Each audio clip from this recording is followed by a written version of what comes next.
할렐루야, 여러분 반갑습니다. 날씨가 좀 덥죠. 그래도 올해가 그 윤달이 끼어 있는 해입니다. 그래서 오늘이 돼서 가장 더운 날이고요. 어제가 중복이었죠. 8월 11일이 말복이고 8월 7일이 입추입니다. 그러니까 8월 중순만 돼도 이제 조금 아침 저녁으로 좀 선선한 바람이 불 겁니다. 조금만 좀 더 견디시고요. 오늘 날씨가 덥고 비가 왔는데 또 교학교에 수련회가 그 여름 성경학교가 있어서 영유아 유치부와 유년부 교사로 섬기시는 우리 청년들이 오늘 또 예배 다 참석을 하지 못했습니다. 그리고 또 지금이 또 휴가철이에요. 그래서 피서를 많이 가셨습니다. 피서 가야 됩니까 말아야 됩니까? 가야죠. 피서를 가서 우리가 쉼을 얻고 회복이 되고 더욱더 예배에 집중할 수 있고 사역 현장에서 또 삶의 현장에 집중할 수 있다면 피서는 굉장히 유익한 겁니다. 그런데 그런 생각 아무것도 없이 그냥 노세 젊어 노세하고 피서 가는 것은 그것은 유익한 것이 아니죠. 하나님 중심의 삶이 기준이 되는 거죠. 그런 의미에서 여러분 오늘 정말 잘 오셨습니다. 앞뒤 저 바라보시면서 참 잘 오셨습니다. 인사 나누시겠습니다. 그리고 이렇게 잘 나누지 않는 인사말인데요. 여러분 보니까 예수님을 뵌 것 같고 기분이 참 좋으셔서 서로 앞뒤 저고 계신 우리 형제자매들 바라보시면서 축복했으면 좋겠습니다. 예수님의 이름으로 축복합니다. 인사 나누시겠습니다.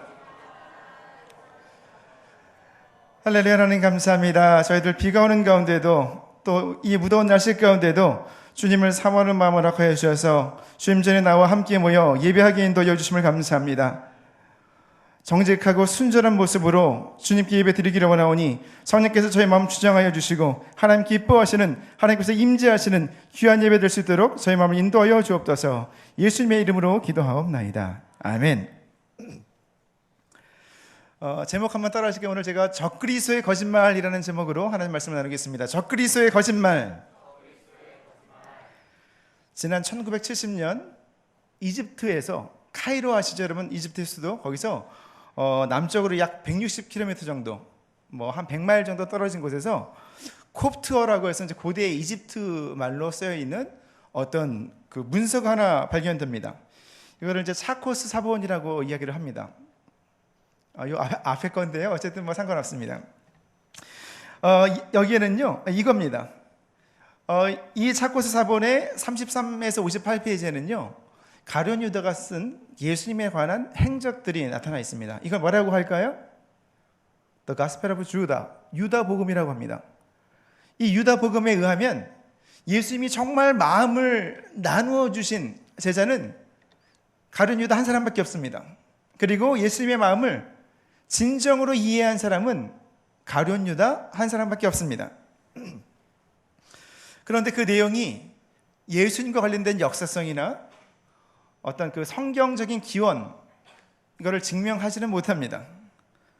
그러니까 2세기에 기록된 영지주의 문헌 중에 하나입니다. 영지주의가 뭐냐면 영은 선하고 육은 악하다는 것입니다.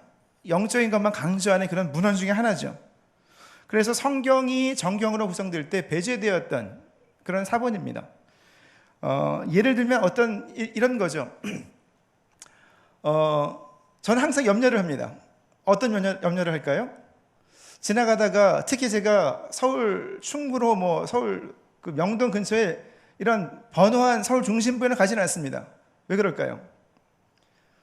누가 나를 와서 영화사에서 캐스팅하면 어떡하지? 꽃중년이라고 해서 꼭 영화에 나와달라고 하면 어떡하지 하는 그런 염려를 합니다.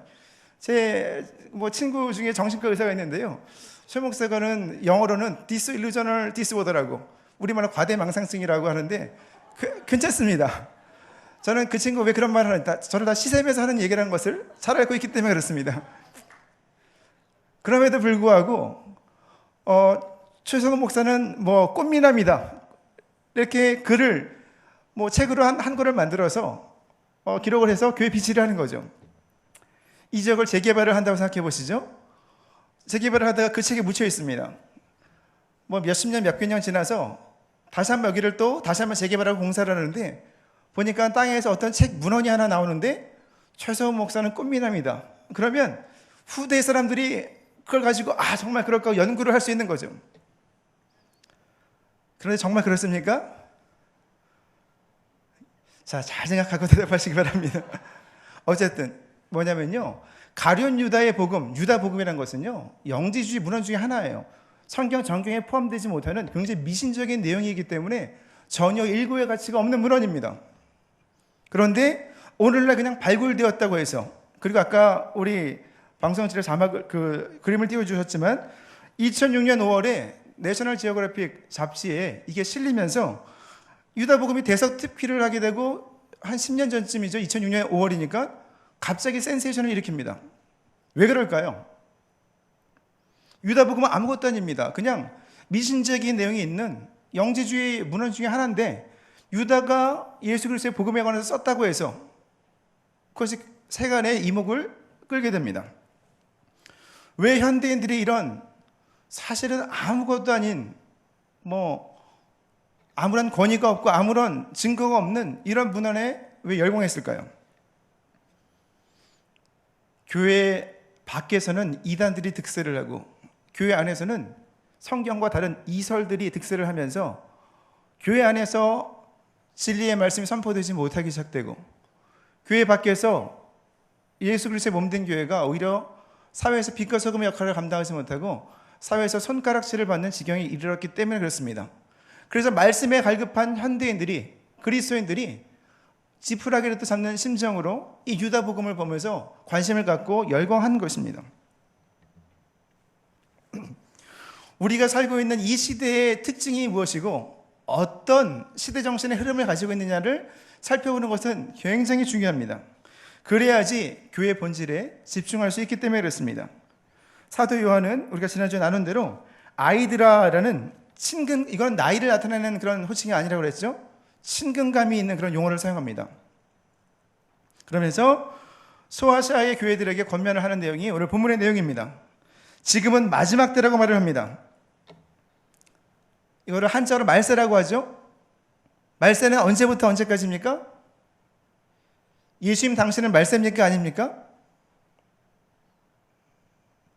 우리가 2-7주 과정을 마셨는데 예수님 말세는 어느 때를 말세라고 하냐면요, 예수님의 초림 때부터 재림 때까지의 시기를 말세라고 합니다. 예수님 오신 다음에 다시 부활을 승천하시고 그 다음부터 예수님 다시 오실 때까지 2000년 동안이 다 말세입니다. 사도 베드로는 하나님 앞에는 천년이 하루 같고 하루가 천년 같아서 이렇게 우리에게 하나님의 시간을 초월하시는 하나님의 속성에 대해서 우리에게 소개를 합니다. 그러니까 예수님 당시부터 우리는 계속 말세의 시기를 지나가고 있습니다. 그 말세의 시기의 특징이 무엇이냐면 많은 적그리스도가 일어나는 것입니다. 예수님 부활 승천하신 다음에도 이단들이 득세하죠. 오늘날은 어떻습니까? 계속 혹세 무민하는 그런 이단들, 특히 교회 안에 있는 그런 비성경적인 주장들을 이설이라고 합니다. 이설들로 가득한 것이 말세의 특징입니다. 적그리스도, 이게 헬라어로 엔티크리스토스입니다. 근데 우리 영어로도 엔티크라이스트죠. 엔티는 무슨 뜻이냐면 반대라는 뜻입니다. 그러니까 그리스도의 반대라는 것이죠. 그런데 이 적그리스도는 그리스도인 척을 하면서 가장하고 그리스도를 반대하는 일을 합니다. 그래서 사도 바울은 디모데후서 3장 1절을 통해서 말세에 고통당하는 때가 이른다고 말을 하는 것입니다. 말세에 왜 고통을 당할까요? 우리를 혼란하게 하기 때문에 그렇습니다. 우리가 이 세상을 살아가면서 우리가 경험하는 일들을 말씀을 통해서 예수 그리스도의 십자가 복음을 통해서 조명하고 분간하고 하나하나 대처를 분별하면서 해야 되는데 이것을 못하게 하는 것이죠. 그러니까 이 땅에서 능력 있는, 영향력 있는 그리스도인으로 살아가지 못하게 되는 것입니다. 이 적그리스도의 행위를 하는 사람들은 교회 안에 있습니까? 밖에 있습니까? 우리 오늘 본문을 보면 2장 19절에 의하면 그들은 교회 안에서 있다가 나간 사람들입니다. 진정으로 예수님을 주님으로 믿는 그리스도인이라면 나가지 않았을 것입니다. 그런데 그렇지 않았기 때문에 결국 그들은 교회를 떠나는 것입니다. 교회 안에 있는 적그리스도를 우리는 알아볼 수 있습니까? 쉽지가 않습니다. 왜냐하면 디모데후서 3장 4절 5절 말씀처럼 경건의 모양이 있기 때문에 그렇습니다. 하지만 그들은 경건의 모양은 있지만 경건의 능력은 부인합니다. 예수님을 주님으로 믿지 않기 때문에 경건의 능력이 나타날 수 없는 것이죠. 그런데 그렇게 가장된 그들의 위선적인 모습 때문에 가정과 교회는, 교회 공동체는 혼란하게 되는 거죠. 어디서부터가 잘못된 것인지 한번 살펴보려다가 우리는 더욱더 큰 혼란에 빠지게 됩니다.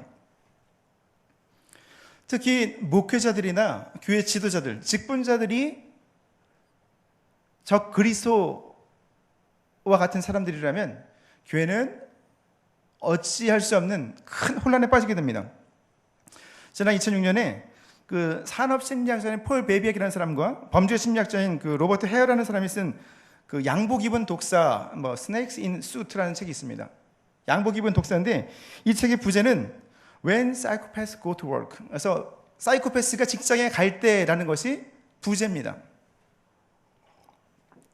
사이코패스 뭔지 아시죠? 반사회적 인격 장애가 있는 사람들. 그런데 이 사람들은 굉장히 세련된 사이코패스들입니다. 명석한 두뇌와 냉철한 지성, 침착함을 겸비하고 있습니다. 저는 아닙니다. 그렇게 생각 안 해주셔도 됩니다. 오늘 왜 이랬죠, 제가? 자, 약 먹어서 그런가 보다는 평소의 생각이고요. 더위 먹어서 그런가 보다 하시면 되겠습니다. 상류층에 속하고 교육을 잘 받은 그러니까 미국의 500대 기업의 임원들을 대상으로 조사를 했더니 약 3.5% 이런 사람이라고 결론을 내렸습니다. 굉장히 명석한 두뇌와 어떤 배경들을 가지고 그 지위 권력을 이용해서 다른 사람들을 착취하고 못살게 구는 사람들, 그런 사람들을 양복 입은 독사라고 말을 합니다. 교회는 어떻습니까? 교회 안에 있는 적그리스도와 같은 이단들, 목회자가 하나님 앞에 정직한 종으로 서지 않는다면 자신이 높임을 받고 꽃미남 이런 얘기는 제가 농담인 거 아시죠? 오해하지 마시기 바랍니다.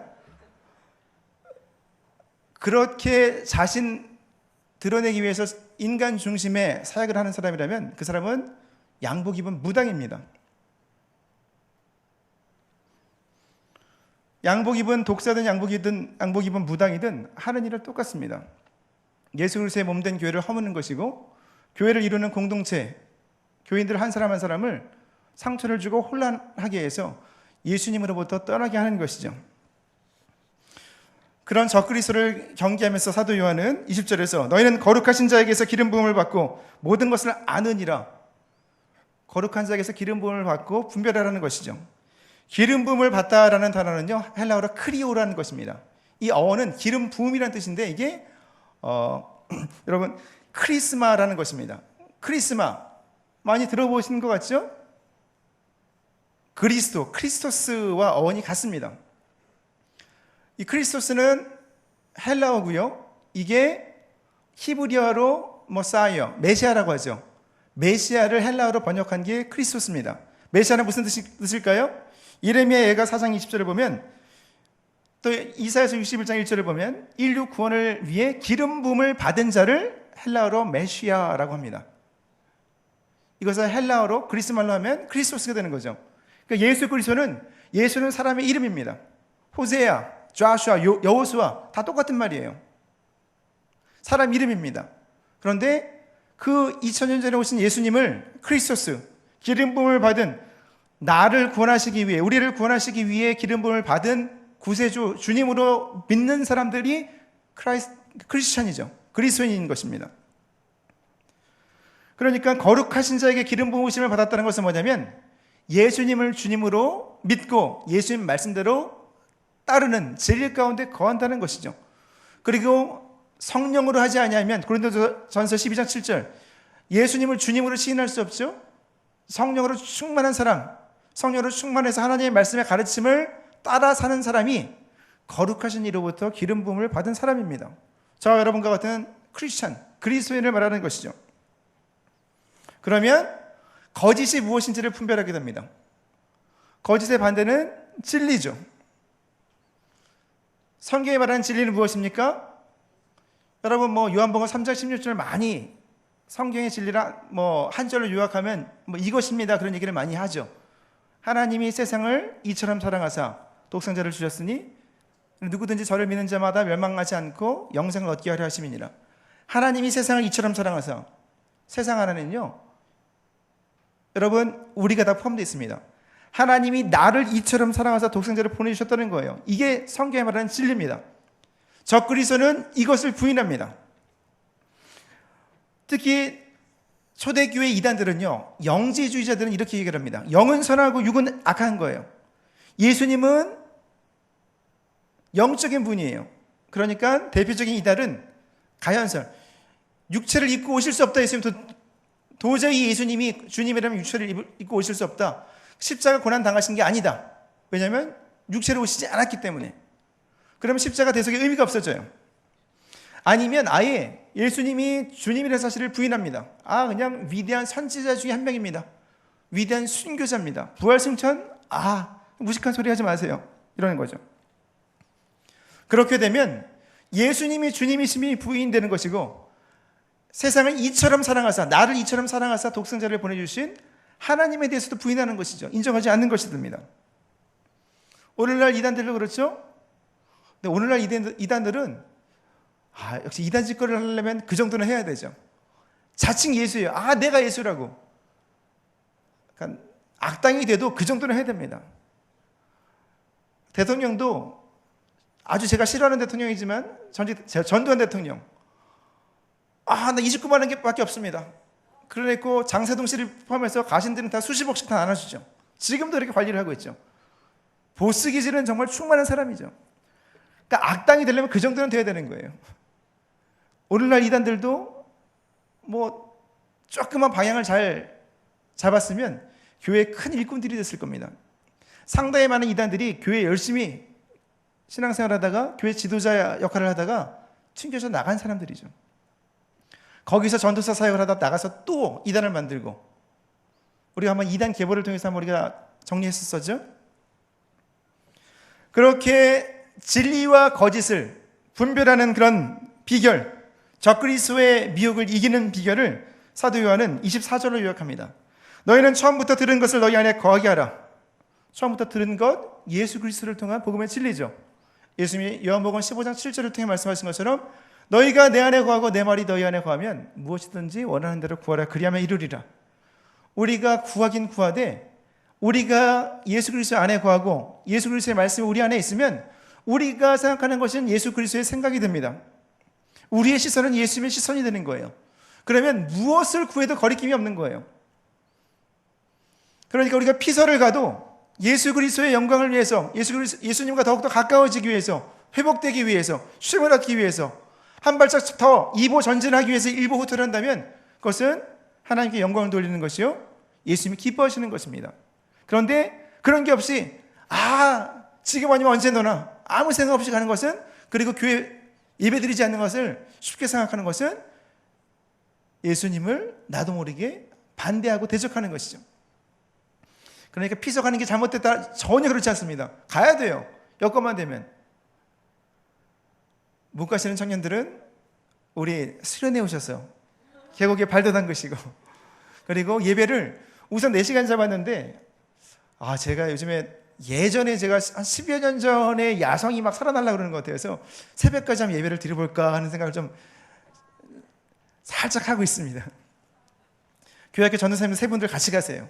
자, 가자 그랬습니다. 그래서 우리 한번 뜨겁게 한번 기도해 봅시다. 제가 요즘엔 기도에 딸려가지고 전도사님들 같이 모시고 가서 같이 또 예배 드릴 겁니다. 적그리스도는 우리를 미혹시키는 거죠. 그 목적이 뭘까요? 영원한 생명으로부터 우리를 멀어지게 하는 것이죠. 그런데 예수님은 25절 약속하신 영원한 생명을 주시는 분입니다. 그리고 주님께 받은 바 기름 부음이 우리 안에 거한다면, 26절, 예수 그리스도의 복음에 대한 확고한 믿음을 가지고 있다면 그의 기름 부음이, 성령의 충만함이 예수 그리스도의 진리의 말씀, 하나님의 말씀을 우리 안에 깨달음을 주셔서 우리 안에 있게 하시고, 그럼 우리가 분별하게 되고 우리가 살아가는 이 세상이 어떤 세상인지를 깨닫게 되는 것이죠. 그럼 믿음으로 승리할 수 있게 되는 것입니다. 우리는 참 힘든 시대를 살아가고 있어요. 그런데 우리가 이 힘든 시대를 살아가면서 우리가 직면해 있는 그런 가장 큰 도전 중에 하나는요, 이게 얼마나 힘든 시대인지를 모르는 거예요. 그리고 거기다가 우리 원수 사탄은 어떻습니까? 어떻게 생겼습니까, 여러분? 모르십니까? 미디어를 통해서 색깔은 빨갛죠, 보통? 뿔이 나 있고 꼬리가 있고 삼지창 들고 있죠? 절대 그렇지 않습니다. 전혀 그렇지 않은 모습으로 광명의 천사로 가장을 하고 옵니다. 그러니까 우리는 그것이 사탄의 도전인지 우리를 향한 공격인지를 우리는 분별하기가 굉장히 어려운 것이죠. 사탄의 일꾼들도 마찬가지입니다. 고린도후서 11장 14절 15절을 보면 사탄은 광명의 천사로 가장하고 그의 졸개들 귀신들은 의의 천사로, 의의 일꾼들로 가장을 합니다. 그러니까 우리가 열매를 통해서 어디로부터 왔는지를 분별해야 되는 것이죠. 게다가 사탄은 어떻습니까? 하나님께서 창조하신 가장 아름다운 피조물 중에 하나예요. 에스겔 선지자가 두려에 대한 심판을 통해서 사탄의 모습을 묘사를 합니다.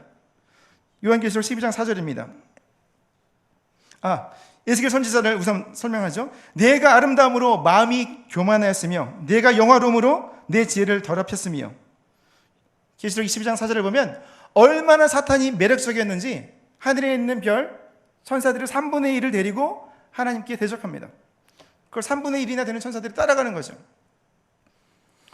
그런 사탄이 우리를 넘어뜨리기 위해서 우는 사자와 같이 두루다니며 삼킬자를 찾는 사탄을 대적하기 위해서 저와 여러분은 어떤 모습으로 어떻게 준비하고 있습니까? 조용히 엎드려 있으면 이 폭풍우가 지나가기를 기다리면 지나갑니까? 결국 그렇지 않습니다. 사탄은 어디에 있습니까?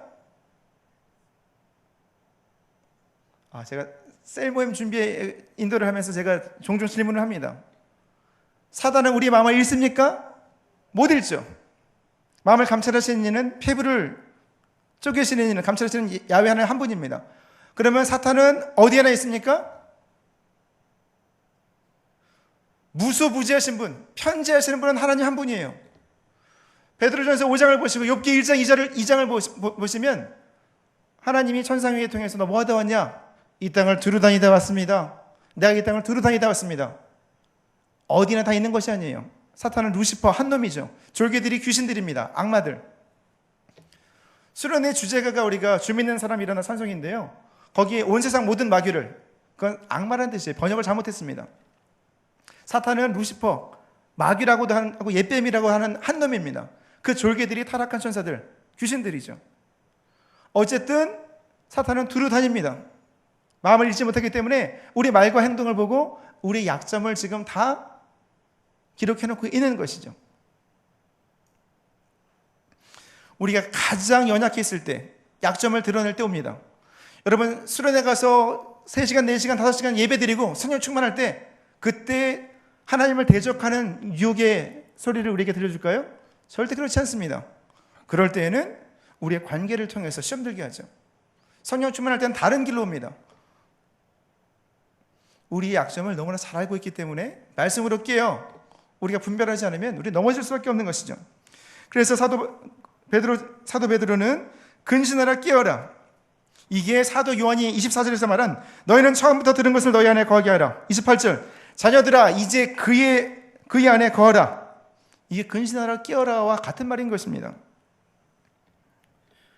이거는요, 교회 성장을 위한 25가지 비결, 영적 리더십을 위한 7대 원칙, 영적 전쟁 승리를 위한 10가지 방법, 이런 거는요, 마케팅 용어입니다. 교회를 꼭대기에 십자가를 매단 사업체처럼 만드는 것이죠. 이런 게 아니에요. 그냥 예수 그리스도의 이름 하나면 충분합니다. 교회의 생명력과 승리의 근원은요, 예수 그리스도의 이름에 있기 때문에 그렇습니다. 그리고 하나님께서 주신 독생자의 말씀 안에 있기 때문에 그렇습니다.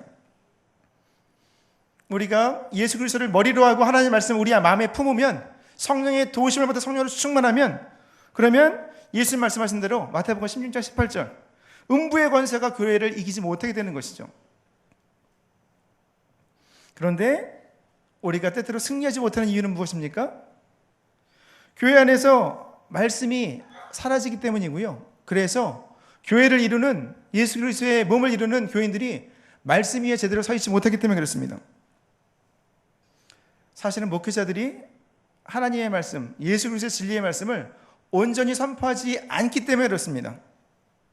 우리 교단 한번 모토가 뭡니까? 예전에 지금도 가끔 사용하죠. 기억나십니까? 할 수 있다 하면 된다 한번 해보자. 찬송도 있죠. 할 수 있다 하면 된다 해보자. 이게 좋은 겁니까? 안 좋은 겁니까?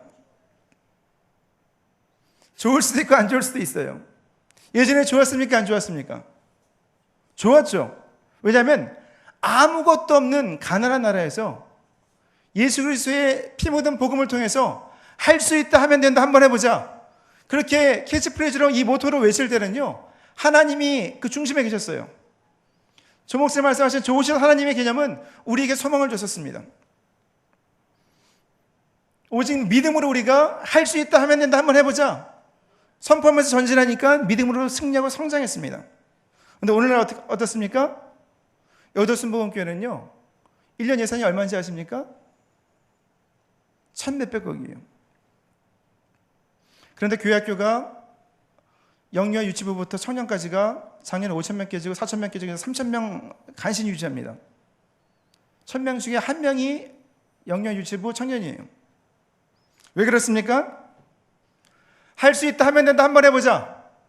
이건 더 이상 하나님 중심의 외침이 못 되고 있습니다.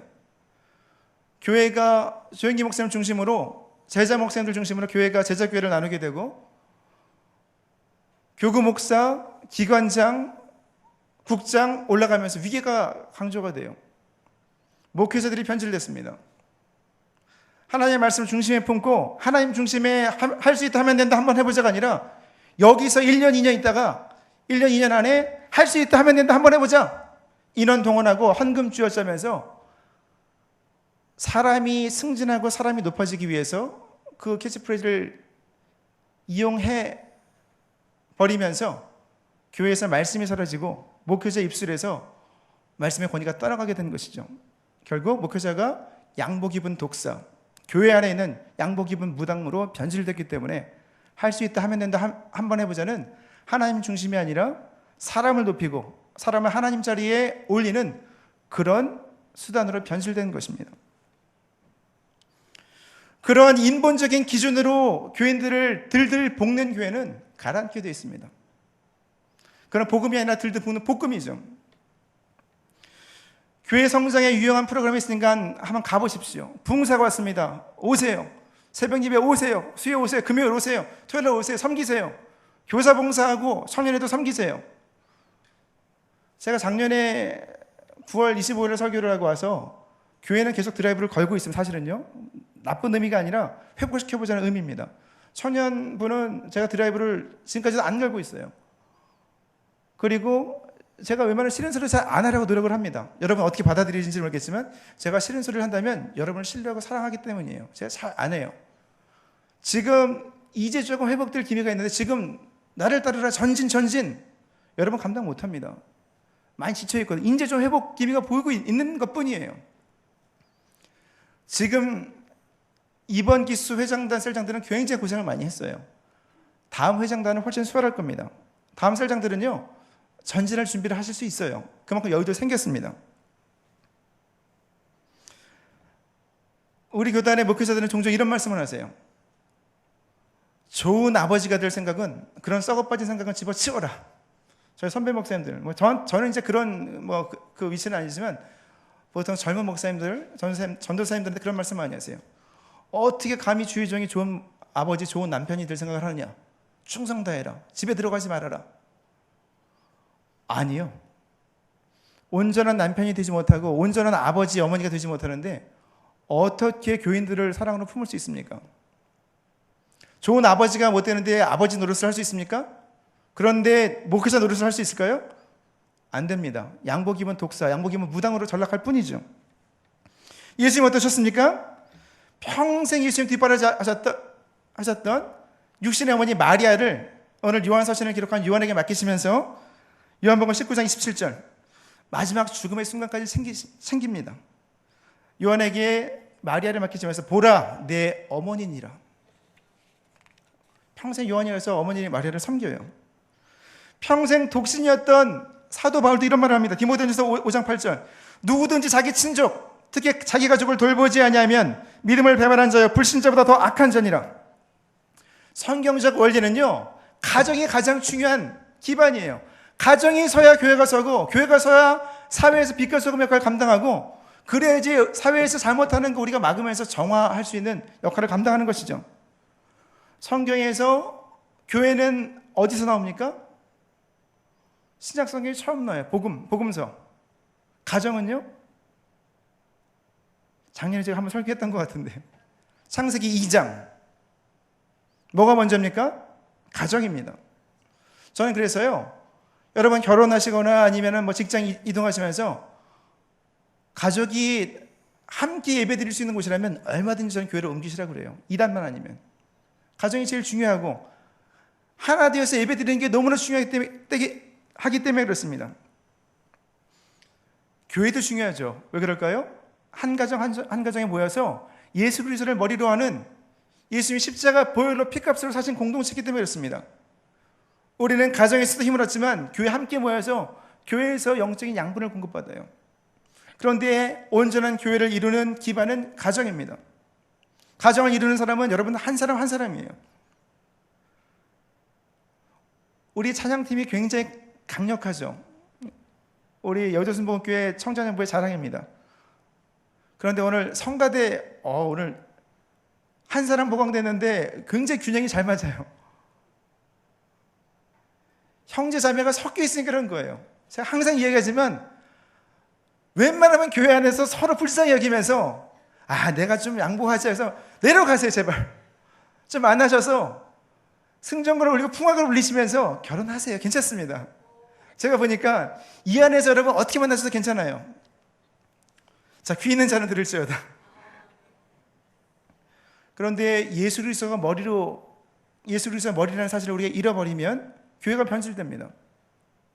교회가 변질되면 가정도 힘을 잃고 한 사람 한 사람이 하나님으로부터, 하나님 말씀으로부터, 예수 그리스도부터 떠나가게 되는 거예요. 설교는 또 어떻습니까? 우리 교단이요, 1970년대, 80년대까지만 해도, 뭐 지금도 그렇지만 우리 교단은 보통 전통이 제목 설교예요.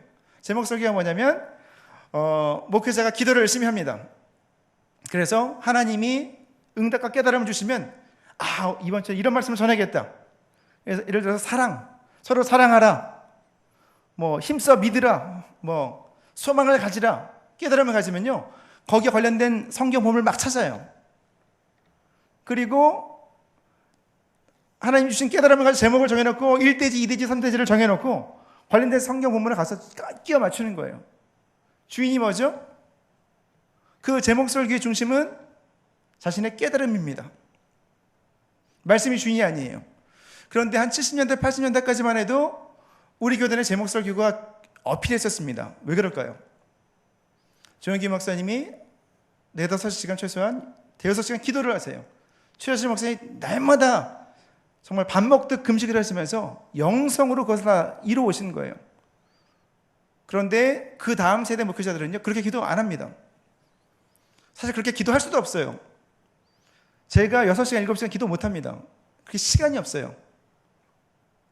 또 할 일도 많습니다. 1-2시간 정도 하는 것 같아요. 어떨 때 그렇게 못할 때도 있고 더 할 때도 있습니다.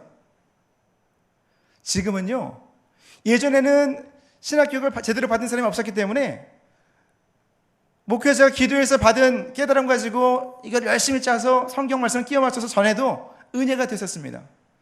지금은 교인들 수준도 올라갔지만 TV를 틀고 인터넷을 연결하면 모든 교단의 설교자들의 설교를 다 들을 수 있어요. 여러분의 귀가 굉장히 열려있고 이제 여러분 영적인 수준이 굉장히 많이 올라가는 겁니다. 특히 청년들은 더 그렇죠. 고등학교만 나오면 굉장히 이성적인 사람으로 이 땅에 살아가는데 문제가 전혀 없습니다. 그래서 지금은요, 신학교육을 잘해서 성서신학이 강해야지 설교하기 강해지는 거예요. 성서를 주해를 할 수 있게 원어를 봐야 되고요. 우리 교단은 성서학자가 손에 꼽습니다. 설교학자가 몇 명일까요? 아무도 없습니다. 그러니까 성경 본문이 주인이 된 강해 설교는 우리 교단에 없습니다. 그래서 하나님 말씀이 주인이 된 선포가 굉장히 부족한 거예요. 그럼에도 불구하고 강해 설교를 하려는 목회자들이 있죠. 저도 굉장히 노력합니다. 제가 말씀을 전할 때요, 말씀이 여러분 귀에 잘 들려지기 위해서 예화도 사용하고 제가 가진 제스처를 다 취합니다. 그런데 제가 여러분에게 전한 말씀 중에서 전혀 오류가 없는 것은 성경 본문밖에 없습니다. 저도 목회자지만 영적으로 컨디션이 안 좋을 때가 있고 신체적인 컨디션이 안 좋을 때도 있어요. 그러면 성경 본문이 주인이 아니라면 제 영적 상태에 따라서 설교의 흐름이 바뀝니다. 은혜가 임하지 못하는 거예요. 그런데 성경이 주인이 되고 하나님의 말씀이 주가 되고 중심이 되면 제가 아무리 피곤해도, 제가 아무리 영적 상태가 안 좋아도 하나님의 말씀은 온전히 선포되고 그 가운데 은혜가 임하는 거예요.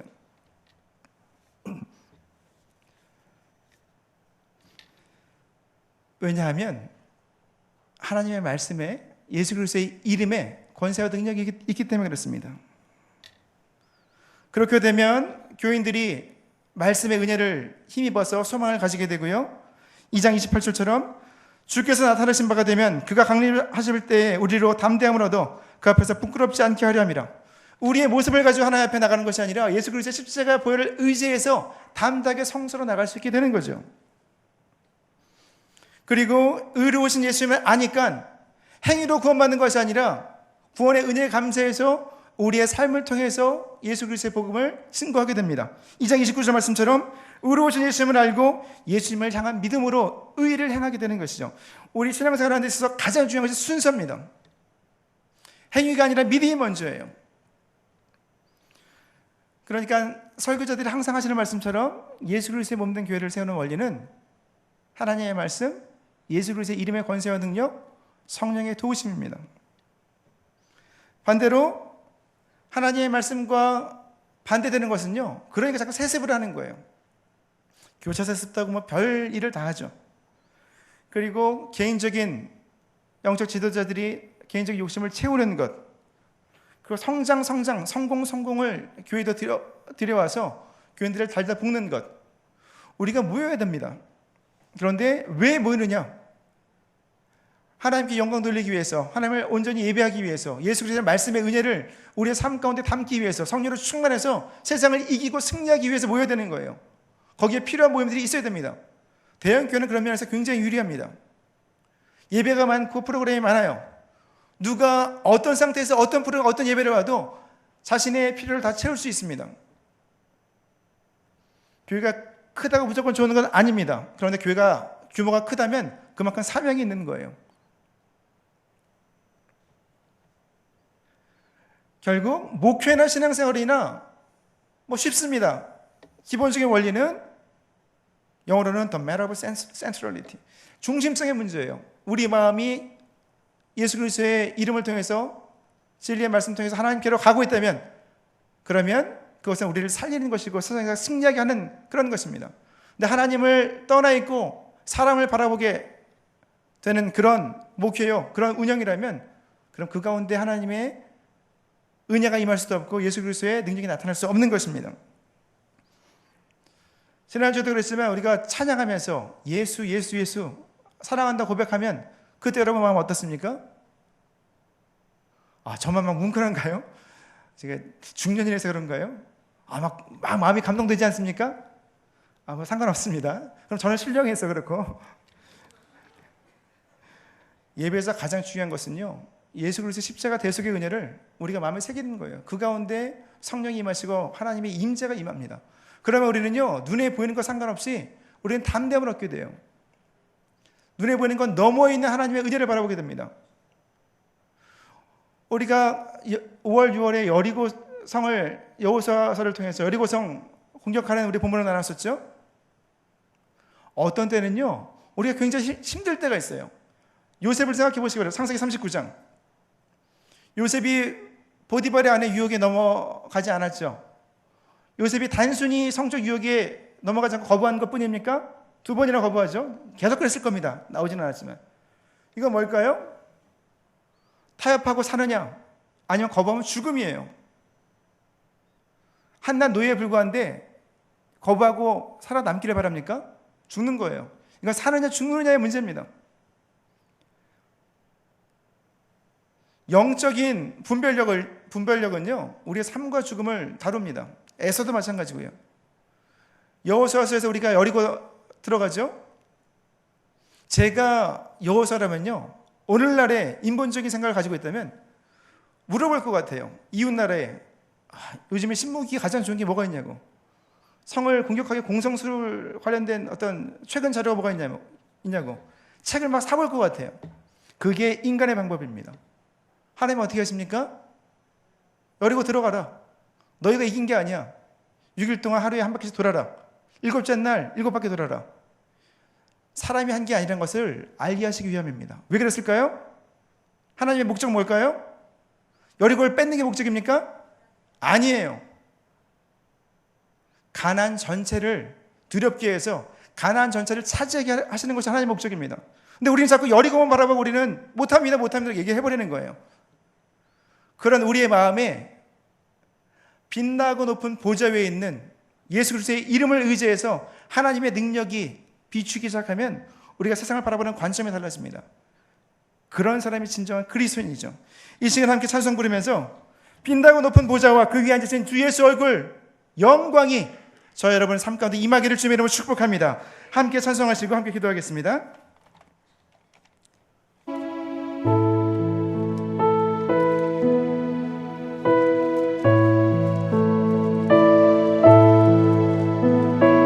찬송 27장입니다.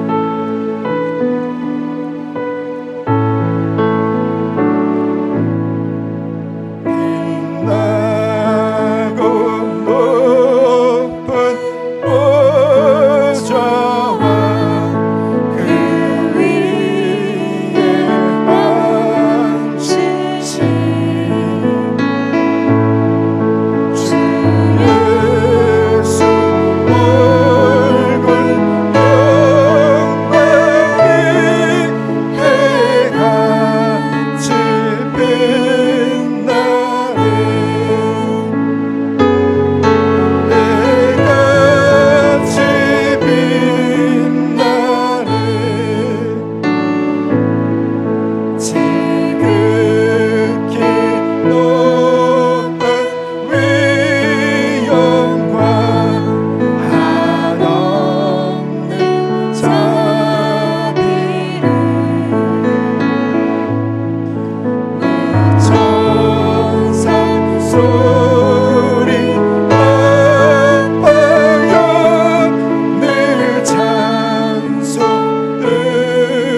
찬양합니다. 빛나고 높은 보좌와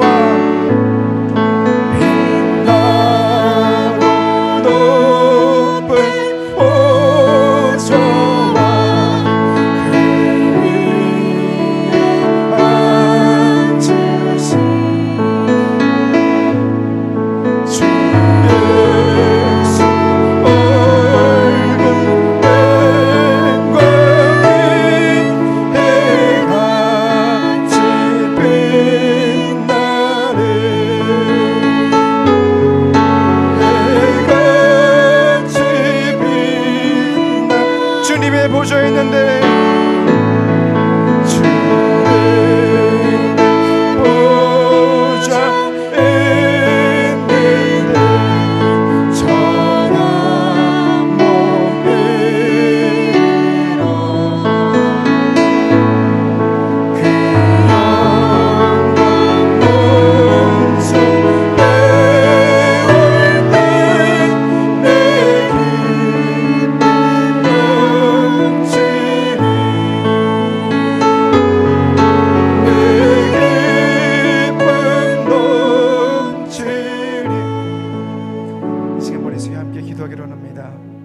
예수님이 나를 위해서, 하나님께서 나를 이처럼 사랑하사 예수 그리스도를 이 땅에 보내주셨는데 그 예수님은 나의 삶과 아무런 상관이 없는 것 같고 나에게는 내 삶 가운데는 아무런 관심을 가지지 않는 것처럼 저 그리스도의 속삭임이 우리의 삶을 가로싸고 있을 때, 감싸고 있을 때 하나님 말씀의 능력을 의지하여 예수 그리스도의 진리의 말씀을 의지하여 다시 한번 믿음으로 선포하며 승리하게 하여 주옵소서. 주여 책임져여 주시고 새로운 힘을 더하여 주시옵소서. 주여 3장 통수로 기도합니다. 주여 주여 주여. 할렐루야 할렐루야.